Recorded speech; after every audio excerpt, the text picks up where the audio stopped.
Oi, pessoal, bem-vindos a mais uma aula de biologia. E o assunto dessa aula é o fotoperiodismo. O que acontece? Como que as plantas sabem qual é o momento certo para elas florescerem? Eu imagino que vocês já devem ter percebido que algumas espécies de plantas só florescem no verão, outras só florescem no inverno, né? Como que isso acontece? Como é que a planta sabe se é inverno, se é verão, né? Ela não tem acesso ali ao jornal, ela não vê o Facebook. Como é que ela vai saber qual é a estação do ano se ela não tem, né, não tem meios para isso? O fato é o seguinte, ela consegue perceber em que estação do ano ela está em função de uma proteína chamada fitocromo, que nós vamos ver no próximo vídeo.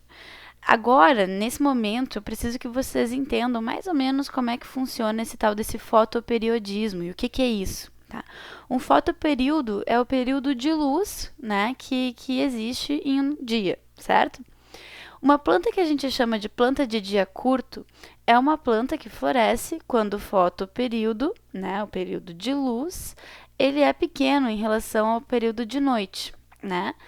Isso acontece, pessoal, não é no verão, né? No verão nós temos dias longos. É por isso que a gente tem horário de verão, inclusive, para aproveitar melhor a luz do dia. Então, o que acontece?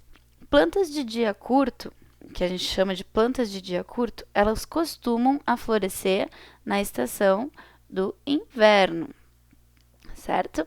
Então, é quando as flores vêm à tona. Então, quando o dia é curto e a noite, principalmente guardem isso, é longa. Então, quando a gente tem esse tipo de fotoperíodo, ocorre o florescimento da planta. A planta floresce. Agora, se por algum motivo, se por alguma razão, o período de noite dela for interrompido com luz, tá? O período escuro dela for interrompido por luz, essa planta não floresce,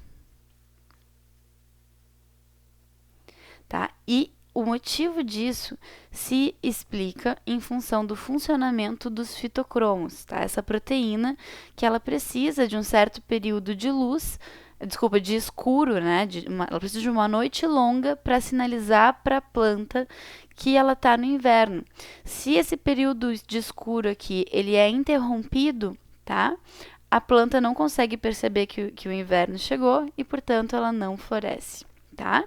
Então, plantas de dias curtos florescem no inverno, florescem quando a noite é longa e não é interrompida por alguma fonte luminosa. O contrário acontece para uma planta de dia longo, tá? O contrário. Se é uma planta de dia longo, ela não vai florescer no inverno, né? Ela vai florescer no verão, certo? Então, o que tem no verão? Temos dias longos e noites curtas, certo? Então, se eu der para vocês um fotoperíodo assim, que o dia é curtinho e a noite é mais longa, essa planta aqui, ela não vai florescer. Não floresce, tá? Só que, se eu fizer aquilo que eu fiz antes, se eu pegar e interromper esse período de noite longa com luz, certo? O dia é curto, porém a noite foi interrompida com luz, certo? Essa planta, ela consegue florescer. Ela floresce. Então, quais são as condições para uma planta de dia longo florescer? Primeiro, ela precisa de um dia longo, né? Ela precisa de uma noite curta, tá? Porque se a noite for longa, ela não floresce. E, então, ela floresce em dias longos, em noites curtas ou em períodos de escuro que foram interrompidos por um período claro. Certo, gente? Próximo vídeo vamos entender o porquê que isso aqui acontece. Um beijãozão e até!